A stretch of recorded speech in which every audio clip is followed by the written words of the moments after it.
Hello, everybody, and welcome to today's show. As you've seen in the title, we have a new series that I'm starting called A Look into Peekskill's History. And we're going to be looking throughout this year a series of programs on Peekskill and the history of Peekskill, some of the historic places and events that took place here. Before I begin today's show, I'd just like to thank everybody in the community who either stopped me or on the street or called me or even contacted me through my website about how much they enjoyed the Depew Park show that I did last year. And basically that's the inspiration for me doing this series. I got so much positive feedback from people on how much people enjoyed the show, both people who lived here all their lives and people who are newly residents of Peekskill. And it was a great response, and it's really inspired me to do a whole series of shows, which we're going to do. Today's show, I think the best place to start is at the Peekskill Museum, which is here on Union Avenue. You see it over my shoulder. We're across the street from Assumption School and Church, right as Union Avenue approaches South Street. And this building became the Peekskill Museum a number of years ago. We'll talk about it in more detail when we get inside. John Curran, the city historian, who lives quite a bit in this room, in this building. His room is in there, his office. We're going to go in there and talk to John. He's going to take us through the museum. We're going to see some of the major displays and talk about how everybody in the community can help the museum. Let's go inside.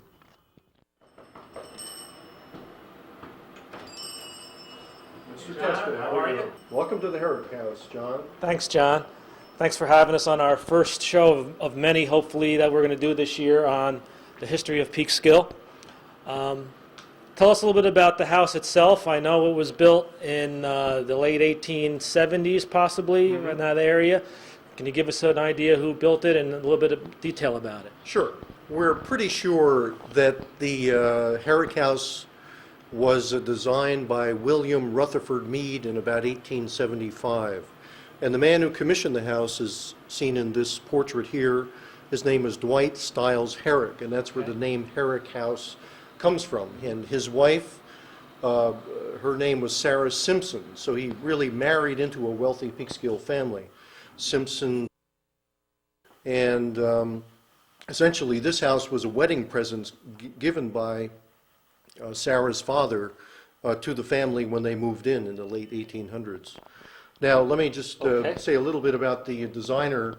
I was just going to ask you about that. Okay. Now, Mead was a classmate of Herrick at Amherst College, and that's where they first met. Herrick came to Peekskill to work at the Peekskill Military Academy, and he was a teacher of classics. I think it was Latin and some of the languages at that time. And it was Mr. Wells, who used to run the academy, who persuaded Herrick to study law. And Wells was already a lawyer. And this is a picture here, a photograph, showing where Mr. Herrick's law office was on South Street, here in Peekskill, pretty much where the Weeks Jewelry Company is today. And I learned a lot of this for the first time this past spring when you had a guest here. I guess it was the grandson of one of the designers or architects of the building. And like you said, one of the architects was a classmate of Herrick's. That's right. And he asked him to do this as a favor, basically, correct? Well, I don't know if he did it Well, he probably paid him something for gratis it. or not, but yes, you're right. We had our opening program this year in the what is now the Knights of Columbus building, and initially that building and that property was part of the Herrick estate. We have an old photograph here showing the building in the old days when it was still Thompson's Garage, before it was taken over by the Knights, and they renovated it and have done various things That was back in the since. 50s from what I remember, my father being the Grand Knight when that happened. Oh, is that right? So I know that was around 55 or so, right around that time when they became the Knights of Columbus. So it was appropriate that we had the grandson of Stanford White here for the opening program. And he was very proud of the building himself. And as you know, Mr. Mead went on to join the most notable American architectural firm which has ever existed, and that was McKim, Mead and White, and they designed all the monumental buildings, a lot of them in New York State, including the Public Library, Columbia University, the Vanderbilt Mansion, among other big projects.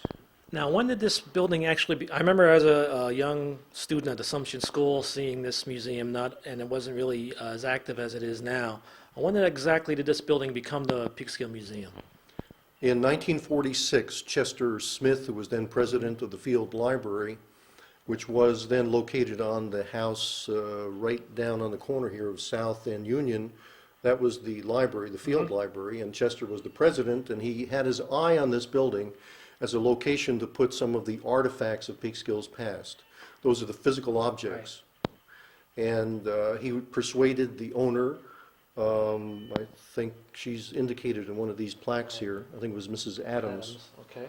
At that time, to donate the building to the library as a museum. So essentially, we have been in existence for 50 years or a little bit more now. That's great, and I know over the last number of years it's grown, and the exhibits have grown, and you put a lot of time, effort, and expense into the building, which we'll talk about as we go through the building. What basically can we expect to see throughout the building? I know there's a number of rooms. Can you give us some just basic numbers of displays or number of rooms that we can go through today? As you can well see, we are now in the front hallway, Right. coming through the double doors off the front porch. This leads to the front or family stair, which winds upstairs, and there are 4 large rooms up there, of which 3 are display rooms. Okay. One is the set piece, the ladies' Victorian bedroom. The other is the set room, the Marion Boyle children's room. And then in the front here, in the front overlooking Union Avenue, we have the so-called map room. Okay. Also, it has some display cases there. Downstairs here, we could branch off to the former dining room area, which is in that direction. And the rooms behind me here were the original so-called parlor rooms of Okay. its day. I should also indicate that as we pass through the building, it's pretty much intact and original to the 1870s, except for the interior doors. Okay. Many of them have been taken off for whatever reason, that we haven't gotten to the point of putting them back.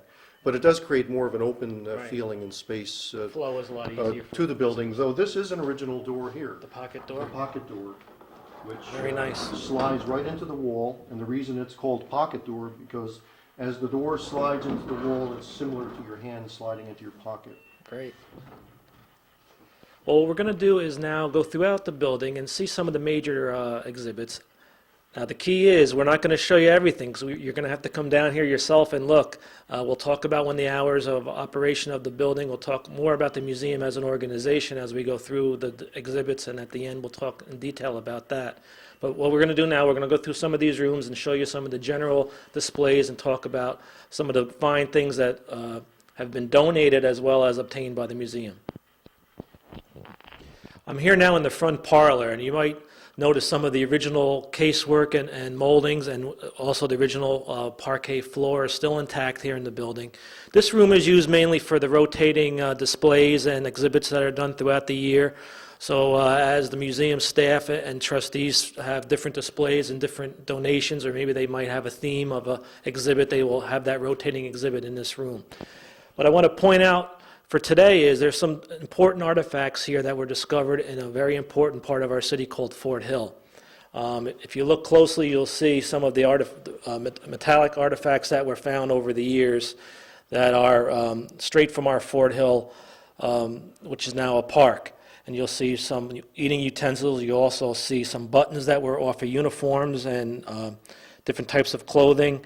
You can also see that there are some musket balls and what could either be called a grape shot or maybe even from a rifle, which shows that we had different types of units here, not only military, but maybe some who were the scouts or the Kentucky riflemen that are sometimes following the regimental troops around the country.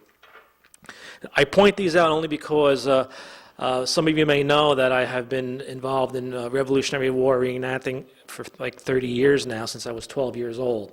And throughout that whole time, I can remember even being a kid around campfires in Saratoga and other places where discussions were of all these areas, and Peekskill was always one of those topics that came up.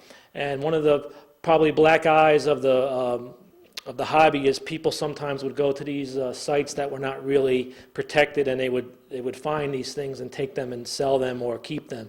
And a lot of these luckily came back to us through various means of extraction from Fort Hill. We just had an archaeological study of Fort Hill, just so you know, and some ceramic artifacts were found, which does not surprise me since many of the metal ones were already removed from that area. Hopefully, in the future, we can do more extensive archaeological studies up there and get more artifacts. But Fort Hill is an important part of our city, and I wanted to make sure that you knew that the Peekskill Museum has some very important artifacts from that area.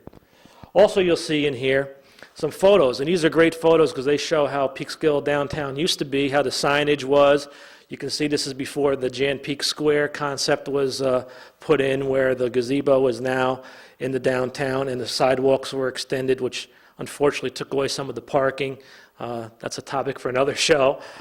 We have some really good photos here to look at and get a perspective of what Peekskill used to be like. This looks like maybe back in the 40s. You'll also see on the wall here some of the factory workers who worked in Peekskill. Peekskill was noted for many of its factories and industries, which we'll talk about as we go through the museum, stove works and other things. And this is a group of workers. If you notice downtown Peekskill, there's some banners on Bank Street, I think it is, where they have close-ups of some of these workers on banners just to depict some of the history of Peekskill. You can see, maybe you will recognize some of these faces from those banners. The other set of pictures are also from downtown. You can see the Elks building and parts of other center part of downtown, Busy Corner, and other South Street, where this building now is not there. The church is not there. That's where Wesley Hall is now standing. This corner building is down, and that's just basically a parking lot these days. Let's move into another adjacent parlor to see some of the other artifacts that we have over there.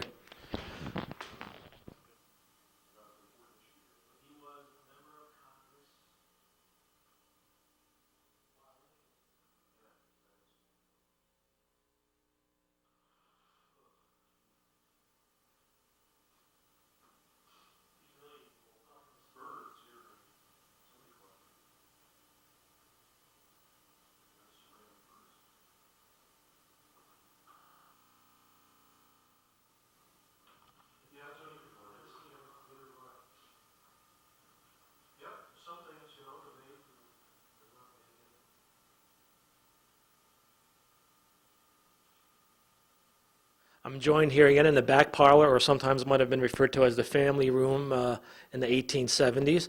And we have one of the major displays here in the museum on the first floor is the desk of William Nelson. With Lincoln's birthday coming up, William Nelson has always a prominent role in that, because in Peekskill, that is, because he was a contemporary of Lincoln in the House of Representatives. They were in there at the same time. And Lincoln did stop here on his inauguration trip from Springfield, Illinois to Washington, D.C. at the request of William Nelson. And John, can you tell us a little bit more about William Nelson's role in Peekskill and Lincoln's contacts with him? Well, Nelson was a prominent Peekskill attorney in the 1840s and 50s and 60s.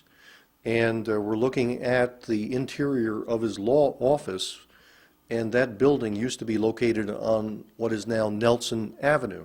And where the City Hall is located used to be the William Nelson residence, and he actually donated his home and the property to the village at that time, and that's where the first village hall came from. Right, I remember seeing a photo of that village hall as it was. I think it's in the city manager's office right now. And I remember as a kid, that building was moved to Franklin Street at one time. I remember being there at the corner of Franklin Street, right across from where Woodside School is now. And obviously it's not there anymore, but so it was preserved for a while. And you can see here also we have some of the literature that William Nelson was responsible for, and a photo of him, as well as what the outside of the building looked like. Yes, the desk is original, probably dates perhaps even to the 1830s or 1840s. And I usually tell the kids especially that probably the invitation letter that was sent to Lincoln was written on this very desk. It's not very fancy, but it's very functional and it's very durable, and we're glad to have it. Well, obviously a lot of things are written on that desk that pertain to Peekskill and history of our country, and we're lucky to have it here in our museum. Let's go across the room to where the beautiful fireplace is, with some of the original tile around there that was put in there in the 1870s, and we'll talk a little bit about the painting that's above the fireplace. Here's the fireplace I mentioned just before, and you can see how it's the original fireplace, a beautiful mahogany. And you also can see the blue delft, the original tile work around the fireplace. Many times these were scenes of stories that mothers would use for their children in teaching some of the stories of the day or even biblical stories of the day. John, can you tell us a little bit about this painting that's up above the fireplace? It's a very colorful and accurate portrait of a Peekskill person. We're overlooking the Peekskill Bay from a little knoll here. In the background, you can see the flat top of Bear Mountain, and you can see here a very early train, probably 1850s, crossing the trestle. And this is Ansville Creek right here, and here you see what was originally, I think, Hotel Independence, a Pierre Van Cortlandt type of business operation, which is now the Monteverde restaurant, correct? I believe so. Yes. It was originally called Old Stone, I think. Right, Old before Stone that Inn time. at one time, yes. This girl here has a descendant still living in Ossining, I believe, and she visited and gave us this information that we know the name of the woman. Her name was Christina Seabury Valentine, and she was born in Peekskill here in 1849. So from 1849, you have to sort of use the calculation. How old would she? Maybe 12 years old in the portrait here. Interesting. And so you can calculate the actual age of the portrait. The great thing about these kind of paintings, I know from historians, and I don't need to tell you, John, but these type of paintings that are from the period give you a lot of information if you really look into them. You can see not only maybe the type of games that the children would have played then, but the clothing that they might have worn. And you can also see about how Peekskill Bay looked. And this is now where the drawbridge is, which is still a structure there, which was, I think, just redone not too many years ago by the MTA. And if you notice, there's not too many trees up on the hill. Back then, in the 1800s, obviously the wood that was around had to be used for building purposes or for heating purposes, so a lot of those first generation trees were gone. Today, you cannot see that building, I don't think, from that area. So those are little things you can get from a painting like that. And I'd just like to point out in this room and throughout the whole museum, you'll see displays on the wall, you'll see photos, all of very interesting things that either happened in Peekskill or things that are no longer part of Peekskill. And in front of this fireplace is a very nicely kept stove from Peekskill. Can you tell us a little bit about that, John? Yes, it's a Peekskill-made piece. It was made by the company of Taylor and Flagler. That was James Taylor and Philip Flagler, and the foundry was located on Division Street. Contrary to popular belief, not all of the foundries were located at the waterfront. Of course, you had the large Southern Robertson factory complex on Main Street. This was on Division Street, so really the factories were all throughout the village at that time. The especially interesting thing about this is really 2 points. One is the condition, which I would say is pretty close to excellent. There's a little damage here, but also the age, 1841, very early piece. For the Hudson Valley, and also the craftsmanship, the detail, and the reason these people were called artisans is because they were part craftspeople and part artists. And I think that's something that Peekskill should really pay a little bit more attention to now that we have somewhat of a revival of interest in art and artists, that the artisans, involved in the actual manufacture of things that were involved in the commerce. That's a very good point, John. I mean, anything that is constructed or built or manufactured has to be designed, and it has to have some design elements to it. This goes beyond the normal design of functionality. It goes into aesthetics, and it is a particularly great piece because it has all these little pieces that maybe from that long ago you might not have a complete piece. You might be missing even something as this finial or handle or even the top. So to have the full complete piece really says a lot. Let's move into the room where we have a whole collection of cast pieces. The Peekskill didn't only make stoves, but they were known for stoves, but there were other things that are affiliated with stoves that we could go and look at. I'm now in the back area of the building, which was the original kitchen. If you come back down the hallway from where we just were, you'll enter a room here that has a wide range of different types of cast iron stoves that were produced here in Peekskill. And probably the biggest one we have here, and the one that's most prominent, is this one from the Union Stove Works that was located, the factory was located on Central Avenue, then known as Center Street.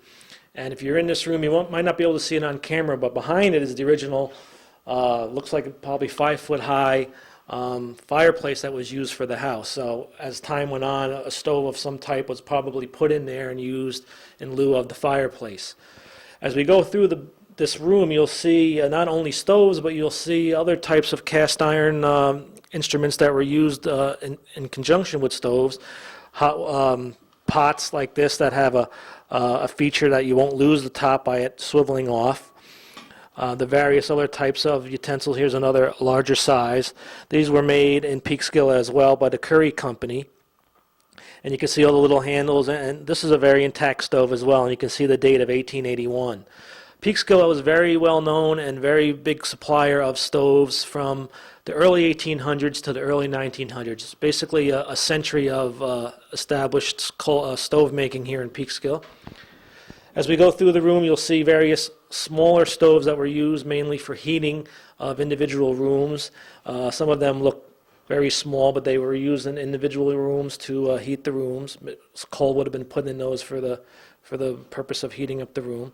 And as you see, a larger potbelly stove. Some of them have more designs than others. Some are very simple, and some are very ornate, depending on the client as well as what room they were going to go in. You can also see other smaller cooking type stoves that were used. Here we have one that has even a ceramic medallion, which I can only guess was the logo of the company of the time. Again, all made in Peekskill. Very interesting piece here is a skillet. I'm going to move this up so you can look at it. If you wanted to make waffles on your stove, you would obviously open this up, and similar to some of the stoves, waffle irons we have today, but this is the type that was used on a coal or wood burning stove. And you notice the symbols of a card deck are used for the designs, hearts, diamonds, etc. And what could happen is you cook one side, and then you would be able to flip it over, which I can't do with one hand, but this flips over, and you can cook the other side. So they're evenly done. Nobody wants their waffles unevenly done, not even 100 years ago. And you can see other stoves, some of them pretty much intact and in very, very good condition. And the museum does a great job of displaying them and keeping them in good condition and showing some of the catalogs as well as some of the advertisements of the day that show some of these stoves. Throughout the museum, there's other stoves. Obviously, it's a good idea to spread these out throughout the museum so people, as they go through the museum, you can see them. There's really not enough room to put them all in one space. So when you come down to the museum, and if you're interested in this type of material, you'll see it throughout the whole museum. What we're going to do now is move to some of the display rooms upstairs and show you some of the artifacts and exhibitions we have upstairs. As we walk upstairs in the Peekskill Museum, you'll notice there are a lot of paintings and artifacts on the wall. One major painting, and it is a major painting because of the size of it, besides the person, Cornelius Pugsley, who was another U.S. congressman from the city of Peekskill. You might recognize the name Pugsley from Peekskill Park, which is the land he donated for such a purpose. And here he is, full size, from head to toe, in his gown there, from looks like from a graduation of some sort. And Cornelius Pugsley is another person who made a mark around Peekskill and in the country. Some of the furniture that's here, some of the actually imported Chinese furniture and Japanese carved furniture, as you'll see as you walk through the hallway, was donated by him. You'll also see one other painting I'd like to point out is of Chauncey Depew. Chauncey Depew, from those of you who remember the park show we did this past summer, was a very important person in Peekskill. Chauncey Depew was very close to being the very first, actually he was offered to be the very first ambassador to Japan in 1865. Here is the actual letter that invited him and asked him to be the ambassador of the United States to Japan, which had just opened up to the Western world. And William Seward, who was the U.S. Secretary of State under Lincoln, and at this time in 1865 it was under Johnson, since Lincoln had been assassinated by then. Another piece of U.S. history as well as Peekskill history here in the Peekskill Museum. Let's go into one of the parlor rooms. John Curran joins me again here up on the second floor of the Peekskill Museum. We're in one of the 4 bedrooms, and as you scan around this room, you'll see that this room is dedicated to the younger version of our society. We have dolls and other types of things that would be of interest to the children of Peekskill and used by the children of Peekskill. Some of the major points to look at in this room, right in front of us here is the soapbox derby car. John, can you tell us a little bit about the soapbox derby in Peekskill? Yeah, sure. This is a nice car here that won the race in Peekskill. I believe it was in if I can see the caption from here, 1936. And it was a man named Barthelmess who actually was the driver of the car. And this is his original helmet. This is the trophy which he won from the Chevrolet Company. This car, after winning the Peekskill race, was taken to Akron, Ohio for the Nationals. And that's what you see in the lower photograph there. It says American Soapbox Derby. It's a great piece. Apparently, the folklore is that it was made from an old Coca-Cola sign. And it was obviously sponsored by the then daily newspaper in Peekskill, Peekskill Evening Star, the Evening right? Star. So it's really a great artifact. And it comes, and you can perhaps, maybe from that angle you can't see, but this represented Dogtown. That is one of the neighborhoods down by the lower South Street area of Peekskill. Right, and there was other, like Finktown, which was over Lincoln Terrace area, and others. I remember my father telling me growing up. Another notable display item in here, which was one that I remember as a kid, and that we all used to come to see, which was the ball of twine, or ball of string. Actually, this ball of string became so famous, was actually displayed in the Ripley's Believe It or Not. That was in the paper every week, and this one from 1947. Can you tell us a little bit about this ball of string, John? I usually describe this as a Victorian hobby which sort of got out of control. The Victorians were very playful and apparently began with the business of the Decaters. They had an office, a storefront in the downtown. And this became a father and son type of tradition. It took, I believe, almost 30 years to make it. Weighs 230 pounds. And we have some photographs there showing how it grew in size throughout the years. There's a penny in the middle, and the date of the penny is 1911. Apparently, and this is kind of interesting again for the Victorian sense of playfulness, it was begun on January 11th, 1911. Now, the people out there in the audience can make your numerology calculations of exactly what that means, because I'm really not sure. Interesting. Like I said, when I was a student in Assumption School, we'd get to come over here every once in a while, and the first thing we always wanted to see was this ball of string for some reason. It was something we always wanted to look at. Another important artifact, I think, in this room is a uniform that's in the corner. I mean, there's 2 different types of uniforms actually in this room. One is a military uniform. It might not look like a military uniform to some people. This is what's called a Zouave uniform from the Civil War. This was actually worn by a Peekskill resident, John Hughes. And in the Civil War, there were units called the Zouaves that had this type of dress with the kepis and these type of uniforms. And in another show, maybe we'll get into more about the military aspects of the Zouaves, but for Peekskill to have one of these original uniforms is a very big event. On the other side, if we can see, is a different type of uniform. It's a baseball or softball uniform from the Evening Star from the early part of the century. Peekskill had many, many different types of teams, also professional teams or semi-professional teams, as well as just recreational teams. And this happens to be a uniform from the Peekskill Evening Star team. What we'll do now is move into one of the other bedrooms. We're here in the adjacent bedroom, which is basically set up as a Victorian bedroom might have looked at the time this house was in operation. John, can you tell us a little bit about some of the artifacts? Maybe we'll start with the sleigh bed. Okay, this would have been the main bedroom of the house, probably where the family adults lived. It's a nice room. It has the alcove with the tower that you see on the outside, which extends first floors. This is the second floor we are on now, and you see how it does provide the extra light into the room. The sleigh bed, I'm not sure really if it's original to the house, though it may well have been. This room was restored by the women of the Peekskill Museum for the most part. I believe it was in 1996. They repainted, replastered, simulated some of the wall decorations that probably would have been here at that time. Even this mirror was redone. And so that, along with the original artifacts in the room, it does create a set piece of what a Victorian bedroom would have been like in the real sense. And here's another good example. This is a Peekskill made stove here, that some of the pieces that we saw downstairs very similar to this. And you can see that they would burn coal, and here's a bucket of coal over here with the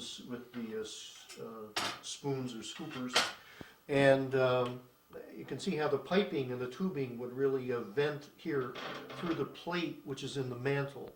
And this is a nice, So marbleized as the fireplaces here. were adapted from maybe Right. wood to coal, they would put these Right. inserts in. This was the high-tech heating system of its Right. day.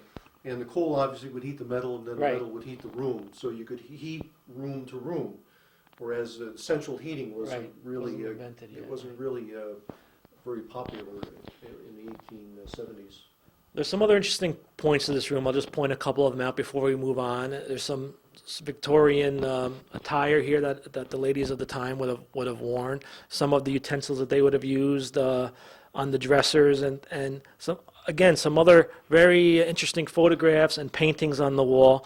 When you come to the museum, as I mentioned before, you can spend hours and hours here looking at all the little details that they have done, some of the displays they have put together, and just some of the things that are hanging around the walls that maybe it's easy to walk past, but if you take your time and really look, you'll see some of the real important parts of Peekskill and of the period that they depict. Let's move on to the next room. I'm here in the front bedroom upstairs in the Peekskill Museum, and this is a very interesting room because there's a lot of artifacts in one room. And probably some of the most notable ones in here are the maps. And there are a series of maps that are displayed, starting with 1800, the way Peekskill was laid out in 1800, 1837, 1852, 1867, and so forth, up until the late 1800s and early 1900s. So if you came in this room, you could see how Peekskill grew and how the layout of Peekskill streets and whatever was added over the years was accomplished basically for a century. Also in this room, you'll see, if you look closely, you'll see 4 or 5 display cases which have numerous smaller type artifacts that are categorized in terms of what category they might fall under. They might be military type items, they might be firematic items. There's quite a few firematic items of note here. There's also some commemorative items that were used throughout different celebrations that Peekskill had. Different things that were given out by businesses in Peekskill that were used as advertisements. There are artifacts of actual events, gavels and baseballs from different events. It's quite an array of display of artifacts here that are Peekskill. One notable one is, many people may know that the Peekskill Chemical Company, which was the forebearer of the Binney and Smith Company, which then became the Crayola Company, was started here in Peekskill. The company in 1864 began in Peekskill as the Peekskill Chemical Company, which produced chalk, colored chalk, and eventually the Crayola Company creating the crayons that many of our youngsters use today.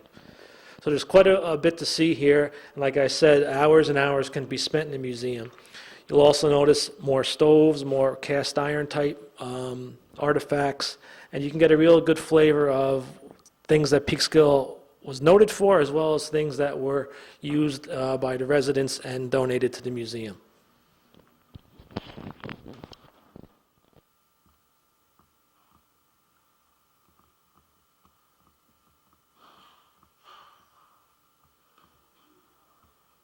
We're going to head down this last hallway, which leads us to the last bedroom, which happens to be the city historian, John Curran's office. We're not going to go in there today, but down this hallway you'll see there are a lot of photos, drawings, paintings, and advertisements that are important to Peekskill.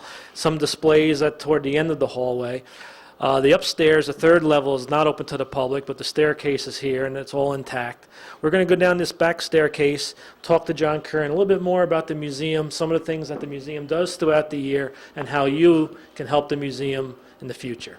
Join me. We're downstairs again. We came down the back staircase, and John Curran, our city historian, is here to meet us in this room in the side of the parlor that we didn't go into earlier. Before we continue with the show, I'd just like to point out that John Curran is the city historian, and as a councilman in the city of Peekskill, I know my colleagues and I on the council and in the city government, we rely on John for a lot of things. The museum relies on him for a lot of things, but as a city government and the citizens of the city of Peekskill really rely on John to continually help us understand our past and give us some information. Even once in a while when there's an issue comes up that we don't know much about, the history of a certain building or a certain part of the city, John is always there to give us an update and give us a report on what we should know. And John, why don't you point out some of the things that you have contributed to our community and some of the things you do as the city historian? Thanks. I did want to indicate, now that we are here in the museum, that the museum provides me as historian with the office space where I use the computer and use the telephone and the copy machine and telephone and various equipment like that. And primarily my job is to provide information to the public about Peekskill's past. There's various ways to do that. Obviously, we can't expect everyone in Peekskill to come into and through the museum, so I try to offer this type of information to the public in various forms, such as publications and videotapes. Just to briefly review some of these, which have been made available, Still are available since '94, when I became the historian. This little booklet here called a chronology, in other words, it just follows Peekskill by date. This has turned out to be very useful to many people, and 3 editions of this were printed, published, and distributed. This little booklet here, The Influence of Hungarian Immigrants in Peekskill. Essentially, when George Pataki became governor, many people asked me, and did ask in general, explain the origin of Pataki. How did he have a power base, or what was he all about? It turns out to be a very interesting story, that he comes from this Hungarian family and neighborhood and legacy, and I try to get into some of that here. This was assisted by Don Sabo. This book here, The Attack at Peekskill by the British in 1777, was to explain some of the historical activities at the Fort Hill Park area. This was assisted by Colonel Johnson from West Point, who was the chief military historian over there. And essentially, Colonel Johnson started this whole revival of interest in the Fort Hill area by giving us some documents and information we never had before. I weaved all this together and came up with this book. A videotape here called Peekskill in Perspective, A Visual Journey Through Time, was produced by the Alberti studio, then on Main Street. It's about 1 hour long and gives you a survey of the 300 years of Peekskill's history. The videotape here, Peekskill on Postcards. This was sponsored by the Field Library, produced at the Alberti Video Studio. Then on Main Street, more than 150 postcard scenes alone. We wove into a kind of a chapter sequence type of visual production. It moves along, and it was narrated by Catherine Stein of the Field Library. There's another videotape which is available, the Paramount Center for the Arts, a video retrospective. It was narrated by Dr. Harold Stievelman. I wrote the narrative and helped direct this piece. And this is an archive which shows you some of the people who worked behind the scenes to establish the Paramount Center into what it has become today over the past 20 years or so. The latest publication here is called Old Peekskill's Destruction in the 1960s and 70s, and this reviews the decade which was traumatic for the country, and by focusing on a particular community you can see some of the turmoil, some of the tensions, and some of the damage really that was evident in the country at that time. And this is another publication here called The American Civil War. This is being produced and it's going to be distributed by the publisher in Verplank called Historical Briefs. And so this is going to be a national publication here. I wrote the text, and they're supplying some of the visuals here. So that's it, basically. Well, seeing this all in one place, John, I realized how much work you've done over the last 6 or 7 years since you've been the city historian, and I know you plan on doing more in the future, and obviously you've helped me on my programs here, helping me understand some of the things that I might not remember or know from Peekskill and in history. Another reason I wanted to do this show is for the museum itself. As you can tell, it's a big building. There's a lot in here to take care of. Anybody who owns a home knows what goes into taking care of a home. This is not owned by the city. This is a private organization that has to run this museum. John, can you give us some of the trials and tribulations you have experienced and continue to experience with the museum as a structure? So at this point, I'm no longer speaking Yes. as the historian, I'm Correct. speaking as the elected vice president of the Yes. museum. Well, to give you an indication, I'm going to mention that this morning when I came into the building, I saw there was glass on the front floor there. Apparently, someone had thrown some ice through the front window. It's not the first time. It's about the 6th time since I've been here that the front windows have been broken. I would appreciate whoever is doing it not to do it, and I don't see any, reason for doing that. You're welcome to come in, and this building is always available to anyone, even in the wintertime, by appointment. You can just call the number. It's in the telephone book under Peekskill Museum. We try to be as accommodating to the public as possible. We have various public events throughout the year when anyone can come in at no charge, by the way. We have a very lively Christmas party every year. We have an opening day, and also in the past year, we had a musical event in the former Paramount East building, and various lectures. We had 2 this fall, and so we try to do this kind of outreach. Now, we really can't take these artifacts really outside the building. So we try to invite people to come here as much as possible. We also invite people to be a member. That's a good way to be informed of what the events are as they are scheduled, because you'll get a mailing and it'll list what is happening and what is available to you as a member. Cal Schlick, our president, was invited to be here today. He would have liked to have been here. He's a very busy person. He's an international fencing coach. And he's always called, sometimes at the last minute, to go to Dallas or go to some European country or something like that. We operate with a board of trustees under a constitution and bylaws, which was approved by the State Education Department. The Peekskill Museum has received a permanent charter from New York State, so we're operating on very solid organizational means, and that's a good thing for the future.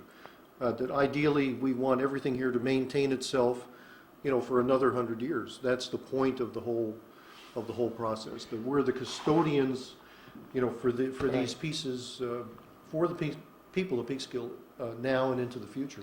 I know the trustees and yourself put a lot of work into this museum and maintaining it, and I know this year you have started a drive to get new membership as well as a fundraising drive to maintain some of the structural portions of and electrical portions of the building that need to be always looked after. And I know there's some major work that needs to be done. So I'm hoping that this show will enlighten the citizens of Peekskill and anybody else who watches it to become a member of the museum, as well as maybe donating anything that they might have in their house that's related to the history of Peekskill, or monetary donations to the museum, so we can maintain this wonderful, wonderful organization and structure and place for people to come and learn about Peekskill.